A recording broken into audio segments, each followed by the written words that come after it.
I didn't feel a lot of it. There were great teachers there. That felt hopeful. But what I heard about mostly were all the challenges and all the negatives. And I think there was an expectation in campus leadership that you have some magic wand to wave to make it all go away and fix it. And a lot of that actually is around discipline. But that's not what they got from me. Not that they didn't get support, but I really approached it from a different angle. That is Kevin Dougherty, a lifelong educator with over 40 years in education, who has served as a classroom teacher, assistant principal, and principal of Title I campuses in the Houston and Dallas areas. Kevin explains that when he walked into his first principalship at a school ranked near the bottom of the district, everyone expected discipline and a strong arm, but he brought something entirely different: hope, vulnerability, and a vision that put relationships and community at the center of everything. One of the things that I did leading up to kind of kicking things off and setting the right tone was, it's going to sound crazy, but I sang to my staff. I had the background music on the tape or whatever, held the mic, and I sang to them. And it's not because I think I have the best voice, as you can hear from my frogginess today. It's not that at all. It is that I was being vulnerable before them. By the end of this conversation, you will learn how physical environment and vulnerability can transform school culture from the first day, why a proactive behavioral program built by teachers outperforms punitive discipline, and how a reading recovery program achieved results its own creator never thought possible. I'm Dr. Matthew Flippen, and this is Transformational Educators. I'd love for us to dive right into your time at E.A. Jones Elementary. Tell us a little bit about that school, and was this your first principalship when you walked into there? Walk us through the history. It was my first principalship, and I was 34 years old. So, of course, I thought I was like 50. I was ready to go and so forth and to take on this role by storm. I'm sure many of the teachers were looking at me thinking, I have children older than him. And this school, he's going to be eaten alive, chewed up, and spit out. There were a lot of challenges. Of course, it was one of the lower performing schools in the district. I think at the time, Fort Bend had 30 some elementary schools, and we were in the bottom three in terms of performance. So, it was a lot of work to be done, a lot of expectations, but I was up for the challenge because my whole focus in being a principal was that we're here to serve kids. And, whatever those challenges are that people want to place before us or before me, we can, work through, around, over, whatever we need to do. So the school was the only school actually in the district that was not a neighborhood school, meaning that all of our students were bused in from other parts of the area. So in some instances, we got kids that the other schools were like, hey, we're full. We can't take any more. So some kids would bus almost an hour each way to and from school. So you know how fun the bus rides were for kids and how they were when they came to school after sitting on a bus for almost an hour. So it was a lot. But the other piece was the fact that the school was 65% African-American, 35% Hispanic. And in my few years there, I maybe had one or two Caucasian kids in my school. So, I was one of the minorities in the school as the principal. And for some reason, and understandably so, maybe not even the first choice for the role. And I understood that. I didn't take it personally at all. But what I knew is what my role was, what my task was. And that was to elevate student performance and to create an environment where learning was fun and enjoyable and hopeful. It was a great school, but it was an older school, so it needed some work facility-wise inside and out. Sure. Now, you had the advantage of you actually are very fluent in Spanish, and I think that was Well, I probably wouldn't say very fluent. You're giving me more credit, but compared to me. my French helped me with the Spanish because my grandmother's an immigrant from Canada and came speaking only French, as did her siblings and so forth. So I grew up around hearing French. And therefore, when I learning Spanish, and I learned it at E.A. Jones, that's where I learned to read and speak to a certain level Spanish. One of my teachers actually used to take my addresses when I would speak before all the parents and community, and she would translate it into Spanish. And at the time, it was cassette. That dates me, but I would listen in my car and practice over and over. And the best part was when I would be addressing the group in Spanish and English, but when I was doing it in Spanish, a little 4-year-old would correct my pronunciation out loud, and the whole audience would just crack up and laugh. And so the fact that I'm not fluent actually made a tighter bond between me and the parents, because I'm up here as the principal who's highly regarded for my position, and I'm struggling some with my Spanish just as they were with their English. So it actually bonded us even more so. That's a great example. So the school is uh, three from the bottom when you come in. The building is older, old, not in good condition, and it's an elementary school. So from a culture standpoint, um, was there much hopefulness there when you first arrived? I didn't feel a lot of it. There were great teachers there. So there were some wonderful teachers there. And so, that felt hopeful. But what I heard about mostly were all the challenges and all the negatives. I heard a lot of that. And I think there was an expectation in campus leadership that you have some magic wand to wave to make it all go away and fix it. And a lot of that actually is around discipline. So the sense is, when kids are misbehaving in the classroom, if you'll just come in and with a strong arm, get these kids in order, and we can teach and we can focus on what we need to do in the classroom, then everybody's good. But that's not what they got from me. Not that they didn't get support, but I really approached it from a different angle. And I can share more of that with you as we continue to visit. Well, and so, like, I mean, just the physical nature of a building, a space, is important to set expectations, right? Because I think when I talk about hopefulness, I'm also thinking about just expectations, that we're not valued because our facility isn't strong. So what did you do just to address that element? Yes, I love that. Almost immediately, we did some things. Now, the district had already had some things planned. We were going to be getting new carpet. So that was already coming, and maybe some new flooring. Of course, some of the old flooring had asbestos in it. So we had to do all of that, have everything with plastic, and I'm in the building. So no telling what I'm breathing in. But anyway, I really appreciated those efforts, and it allowed me to build a rapport with the operations department of the school district.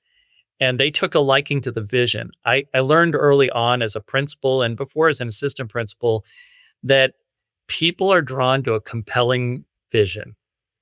They like a compelling vision and they want to be part of it.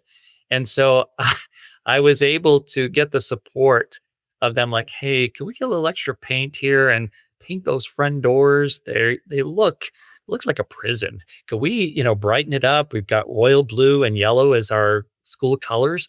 Let's just brighten this place up. Inside, there was almost no natural light. On the outskirts, there were, wings with windows, but all the inside, which was most of the building, was artificial lighting, and it was dark and dingy. So the trim around the doors and all of the trim was painted a dark, dark brown. So I said, let's paint that white. Let's just kind of brighten it up so the light reflects off of it and it brightens it up. And two other things were, three things. One, the chairs didn't match. Harvest gold, whatever the orange color was, and avocado green. That's what the colors of the chairs. And our colors were blue and gold. And so they didn't match. The chairs were broken. I thought, nope. So we got all new chairs and they were all blue. So it was consistent. They all worked. They weren't wobbly or anything like that. We had a carpet brought for the front as you walked in that was the world with kids, multicultural, holding hands around the world. So it was bright and hopeful. And then the biggest piece was our art teacher, who was from Eastern Europe, was a renowned artist, in addition to being an art teacher. And I had her paint a mural in the front. There was an arch as you came in the front doors. And the models for the mural were our kids. so that it reflected the faces of our kids and the diversity of our student population. And they're all reaching for the stars. And it said, shoot for the moon. And if you don't reach the moon, at least you'll be amongst the stars. And I had people actually say to me when they walked in, "Is this a new school?" I thought, "Oh, thank Yes, it is. you." Yes. I mean, I just think about that. I mean, this is just a very simple, practical thing. The chairs match, right? They work, right? Simple things to communicate. I value you as a person, and so I'm going to provide value in the aesthetics of the building. And this is an elementary school. It needs to be fun, a warm place where learning is part of just in an enjoyable experience of building relationships with teachers and with each other. So, yeah, that's such a beautiful thing. Now, now, obviously, putting paint on the walls doesn't address all the culture issues. What were some of the things in terms of culture that you did to help the teaching faculty raise expectations? I'm a huge believer in professional learning that is sound, research based, data driven. And so we worked really hard as a collective team on our continuous improvement plan. And we had all stakeholders involved in that, especially, and it was required by the state, at least at the time, that all the stakeholders had to be involved in the professional learning plan. I personally saw in my years leading up to being a principal three areas of critical importance in the school. One is critical thinking, developing thinkers in our school. So that was reflected in our plan. Everyone agreed with that. Literacy was number two. So building literate students. And so we focused heavily on literacy across all content areas. And then the third one was community, because we wanted to build that sense of community, especially since we weren't a neighborhood school. We were set off apart from where all the students live. So we had to work especially hard at building community. Hey, is today's conversation resonating with you? You know, the educators we feature on this podcast all have one thing in common. They're committed to growth, not just for their students, but for themselves. At Graceland University, we've built programs and partnerships that support that kind of growth. Servant leadership and school transformation for educators who want to make a lasting difference. If you're curious about what that could look like for you, scan the QR code or check out the link in the show notes. Let's get back to the conversation. So I'm thinking about having those objectives, right? And yet I'm picturing you as a green principal, right? So what did you do to earn the trust and build rapport that first 90 days that you were there so that you could start to do the work of improvement as a team? One of the things that I did leading up to kind of kicking things off and setting the right tone was, it's going to sound crazy, but I sang to my staff. I had the background music on the tape or whatever, held the mic, and I sang to them. And it's not because I think I have the best voice, as you can hear from my frogginess today. It's not that at all. It is that I was being vulnerable before them. Now, the words of the song, it was Corner of the Sky, were all about hope and joy. And it's a song that I'd known for many years. And I wanted to share it with them. And some of them probably sat there thinking, oh, Lord, this guy is crazy. He's singing and this is going to turn things around. But what I wanted people to see is that, one, we should share our gifts, and you all have gifts, and I want you to share them. And I also want to remove layers of fear and be vulnerable with one another. We're a family. We're together for multiple hours a day, for many days throughout the year. So let's build that sense of family and strip away some of those other layers. So that's how I started with a song. That's what a great picture, right? I can just imagine, you know, there's new paint, there's new chairs, there's an investment of time and energy to say, hey, I value you. There's a vulnerability of I'm trying to speak Spanish as fast as I can, and I'm willing to do it even though it's not perfect. And just to top it off, let's sing. And yeah, And there's so many things about music actually as a tool to connect that are so powerful. So I love that. I really do. So you infused. I'm going to use the term hopefulness. Right, you infused hopefulness and expectations. You're implementing programs because you do expect that children are going to learn better. Obviously, you don't want to be third from the bottom, and the staff doesn't want that for children either. As you started to progress, what were some of the things you noticed were the culture trying to slip back to lower expectations? Well, I think one of the challenges with professional learning is that it be ongoing and continuous. That I think many people have worked and lived in a paradigm where professional learning, professional development is treated as a one and done event. And there's been a lot of talk about continuous improvement, but look at even today. I mean, as I work with schools and districts, how limited the time is in many schools and districts to conduct professional learning. So if it's something that we truly value, look, even Title II is on the chopping block again. So we may not have the funds to fully support the professional learning and so forth. So I just know how important it is, and that just staying consistent. It's like, going to the gym or eating healthy or whatever. It's that 1% that James Clear talks about.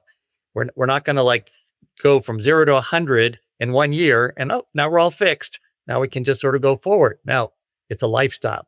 So the way to keep it from slipping back is to build habits. Totally. Yeah. Yeah. That consistency, clarity of expectations, and consistency and reinforcing and accountability. Now, because it is natural for us when we're not held accountable, right, to slip back into old habits for sure. Well, I was thinking about how just important moving culture was. I know we've talked about a unique thing you did on the community side because that was one of your three pillars.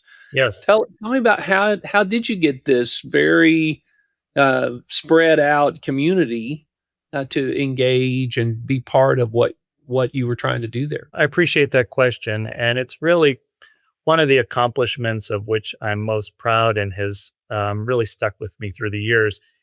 And I can't take all the credit for it. It was the state and federal programs department that was so supportive of me as a new principal.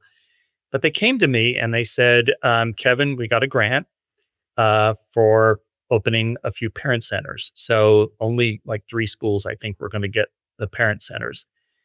And I was one of the first people they came to.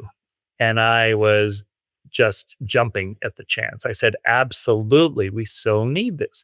Because I would watch as my parents, especially my non native English speaking parents, would come into school, often with some young kids in tow and feeling very uncomfortable. Even though my front office spoke Spanish, it still was just this awkward feeling like, do we fit in? And are my little kids behaving? And the language barrier, all those things. So I'm like, yes, we'll open a parent center. So we took that money and we built it in the heart of the school. And it was a fellow principal that said, Kevin, don't put this in a portable, don't put it in an old broom closet. Find a place in the heart of your building because that will demonstrate how much you value this. So we did. We found a space right in the heart of the building. And we had sofas and chairs. We bought furniture. We had television with, educational videos for kids. We had a little like mini kitchen station where they could heat things up with microwave and all of that. And they would come in and every day at different times and so forth.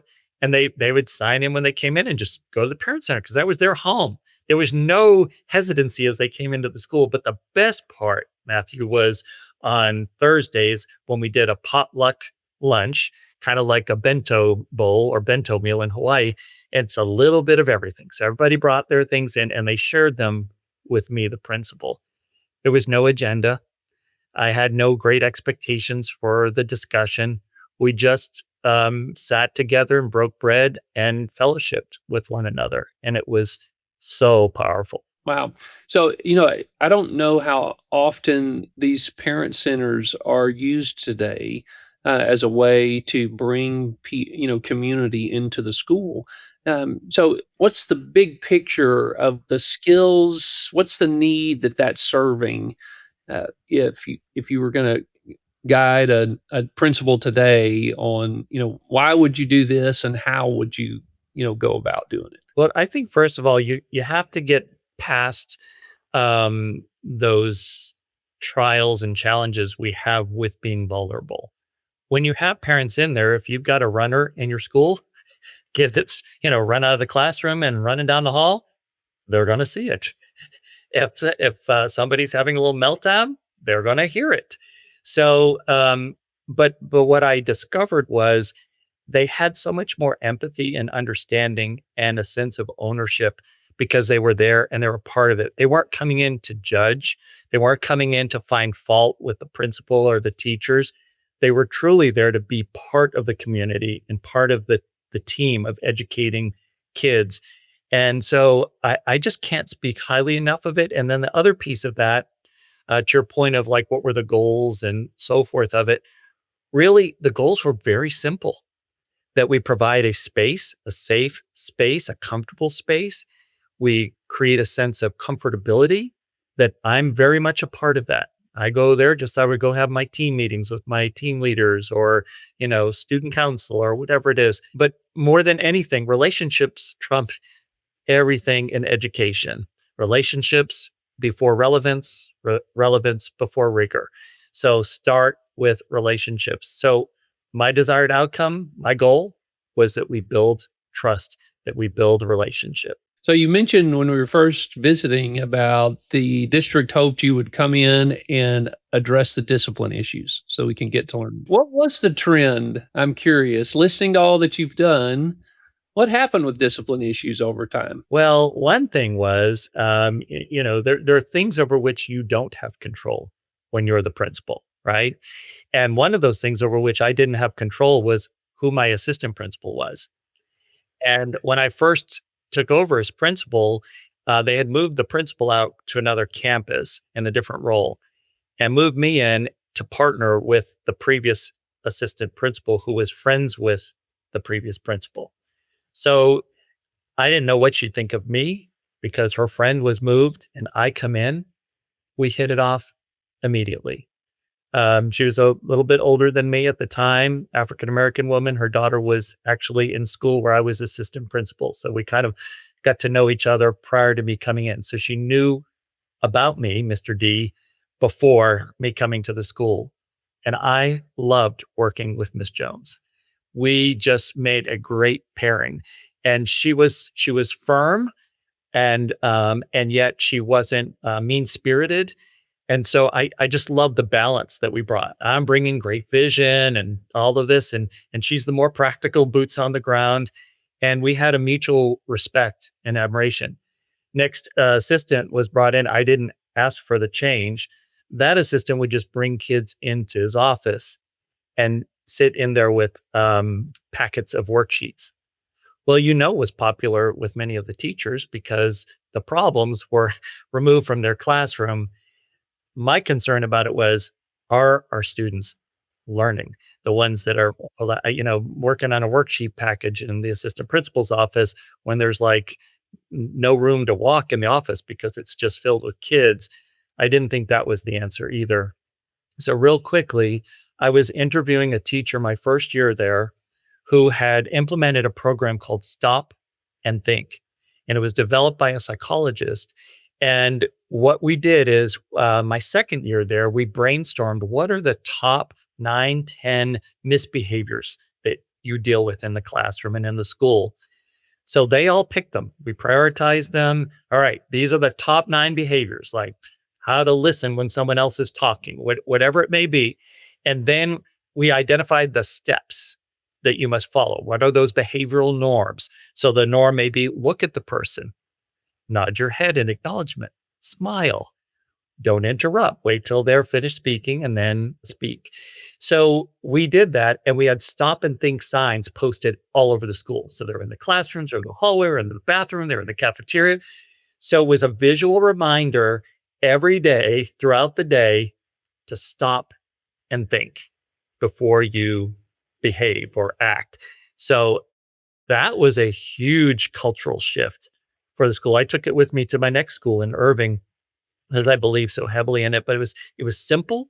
But the other part was the teachers helped build it. So if they were concerned about getting the support of administration, you all identified these behaviors. You identified what these behaviors, the norm should look like. And we all work together to support that and build those behavioral habits. That's awesome. So, what was the outcome of that? Well, the outcome, of course, was improved behavior. So it gave it structure, because so often when we look at discipline, the tendency is to think about it from a punitive standpoint, like we're just going to punish the negative behaviors out of students. I was more of the proactive approach of, let's teach the behaviors. Let's not assume they know the behaviors, right? We're making a lot of assumptions there, and also that these are collective norms that we all share. Maybe this teacher has these norms, this teacher has these norms, and all this. So let's have some collective behavioral norms, not only for students, but for ourselves as the adults in the. That's a beautiful example. I mean, to think that every teacher's on the same page about behavioral expectations, but also has taken on the role of instructing in appropriate behavior. And I know we're talking about years ago when you were a campus principal, but even today, the importance of teaching socialization uh, is ground level work that has to happen in every school at every level. In fact, I think it's one of the most important benefits that schools provide, is that it should be a place where we learn how to operate, well together as citizens. Yeah, so that's really good. So tell me about how the school progressed. So I know you came in and it was third from the bottom. What happened to performance over time as culture improved, expectations improved, the physical environment improved? You know, what did that look like? Edged up to the middle of the pack. We weren't at the top of the pack, but we did edge up to the middle. Probably one of the things of which I'm most proud was our reading recovery program, an intensive one-on-one intervention for your most struggling first grade readers. And we were celebrating successes of 70+% discontinuation rates, which even Maury Clay herself, who created it, I got to meet her one time and I told her about the success. And she said, Kevin, never in my wildest imagination or dreams did I think it would be that. I thought if we could get to 30%, we'd be doing well. But we were at 70+%. But it was really about commitment. And I did want to mention too that, the principal cannot single-handedly change the culture or, keep it moving in a certain direction. When I was in college, I rowed on the crew team. I rowed on an 8-man boat and a 4-man boat. And the beauty of that, and you see it on posters for teamwork all the time, and it makes sense because the whole goal when you're in that boat is for each rower to pull their own weight, not more, not less. Everyone's pulling their own weight and they're all rowing in the same direction. And when that happens, even though you're exerting tremendous energy and it's physically exhausting, that boat lifts up several inches off the water and it feels like it's flying and floating in the air. It's the most amazing feeling. And that's what you strive for, I think, in an organization or in a school is, are we all rowing in the same direction? And are we, each of us, pulling our own weight? Are we equipped and empowered to be able to pull our own weight to make this boat move forward and faster than ever ways? When you think back on this time, is there a story about a student, a parent, or a teacher that really touches your heart when you reflect on the impact that you had there? Yes, there is one person that just stands out above the crowd, and it was a teacher. Many students. I'll share that story with you later, but I'm going to focus on this teacher, Miss Webb. I had a 5th grade classroom where the teacher that I hired really was struggling, and she wanted to blame everybody but herself. She didn't want to take any responsibility. It was all the kids. It was the principal. It was whatever, but it wasn't her. And so one day I went to her classroom and the kids were, talking and it was rather disorderly. And she's sitting on a table with her feet up on a chair and just watching it all happen. And I said, ma'am, is there something going on here?" And she said, "I gave them the directions one time and I told them I'm only giving them once. And if they don't listen, I'm not giving them again. So they can just, have at it." I said, "Well, do you mind if I give the directions once?" I said, "Boys and girls, I'm going to give you the directions. I understand that the teacher just provided them and you weren't paying attention. So I expect you to pay attention and I expect you to pay attention now." And I gave the directions for the activity and the students all immediately, of course, went to work.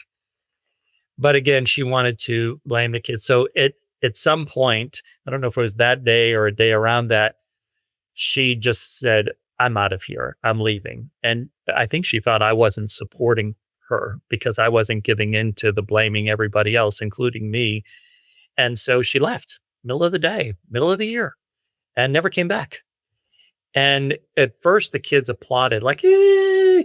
And I thought, "No, we are not going to have." Oh, because as she was walking out the door, she said, "This is your fault," to the Mm. children. Oh, no. To the Yes, children. to the children. So I said, "Boys and girls, I want you to refocus here." I knew she was serious that she was leaving and probably not coming back. And so I said, "I will have a substitute in here tomorrow. But for right now, I'm going to stay here with you and we're going to, finish this day." And that's when I found Miss Webb. Miss Webb lived in a nearby community. She had raised several boys of her own, and she went through all the challenges of child raising. So there wasn't anything that the kids could do that she hadn't seen before. She started playing classical music. She developed just a beautiful culture with a great deal of firmness. She was tough. She was loving, and she was very well planned and focused. So the next year I moved her to fourth grade and she became a superstar teacher. And I just love having her there. And the other reason I loved having her there is she was very open with me about different things that I said, different choices that I made. And again, I am a Caucasian principal of a, fully African American and Hispanic school. She was an African American woman who would openly like say, "Hey, Mr. D, in this situation, let me kind of give you some background and so forth." And it was again very loving, but very clear. And I thought, "Oh, I just love that she feels so comfortable with me." Even when I got a bad haircut one day, she told me, "Oh, Mr. D, don't ever get your haircut like that again. Yeah, you're a nice guy, but you need to keep your hair a little longer. It does not look good. It's not a good look on you." So she went on to be a teacher at the middle school and got an advanced degree. I kept up with her for several years after and then lost touch. But Miss Webb, I don't know, there's something really special about her and how much she taught me. Yes, I love that. We all need a truth teller in our lives. And I would challenge anybody listening to this to think who is close enough to you that you are responsible for leading, who would tell you you got a bad haircut. You know, but seriously, that would say, "Hey, the way you presented that to that family may have come across a little bit offensive because of these culture issues that you just may not be aware of." And that is definitely something that I'm sensitive to. I have 2 African American sons in the environments that they operate in. I'm always trying to learn, how do I present in a way that is, encouraging and honoring, to different cultures. So, yeah, I love that. Thanks for sharing that example, Kevin. Kevin, this has been so great. I know we could go on and just talk about, experiences for forever, but want to be sensitive to your time. Tell us how our listeners can follow you, connect with you, and just continue to learn from your leadership. Absolutely. Well, I do host a podcast as well. It's called Just Thinking with Kevin Dougherty. And there are several Just Thinking podcasts. That's why I specify that it's with Kevin Dougherty. And it is on Spotify and Apple Podcasts. I have produced about 60 episodes with the great support and help of Market Scale in downtown Dallas. And then in addition to that, I have a Facebook group. So if you're on Facebook, just look me up, Kevin Dougherty. You'll find me there. And there's a group there called Just Thinking. And there are just over 800 current and former educational leaders, thoughtful leaders that are part of that group. And mainly it's about informing latest trends like AI and other, current trends. But then the other is just some quotes of inspiration and to bring some joy and some hope. So check it out. Just Thinking Facebook group and the Just Thinking with Kevin Dougherty podcast. So love to connect with your Connect on LinkedIn as well. I know you've LinkedIn. got Oh yeah, a very large busy number of there. followers there. So we'll be sure to include the links to those, as well in the show notes. So, Kevin, you can't spend any time with you and not see clearly your authentic care for people and how intentional you are about valuing people. So I just appreciate you sharing this story today. So thanks again for being part of this. It was a pleasure. Thank you, Matthew. Yeah. Great to see you. Yeah. If you found today's episode valuable, please share it with a colleague who would benefit from it, and follow Transformational Educators so you never miss an episode. And until next time, keep leading with purpose and transforming schools into places where everyone thrives. If today's conversation gave you fresh insight or inspired you to lead with purpose, please follow the show and tell a friend. It helps us reach more educators who want to make a difference. For more stories, resources, and tools to support your leadership journey, visit graceland.edu. Until next time, keep leading with courage and care. If you want to keep learning about transformational strategies in education, click the next video.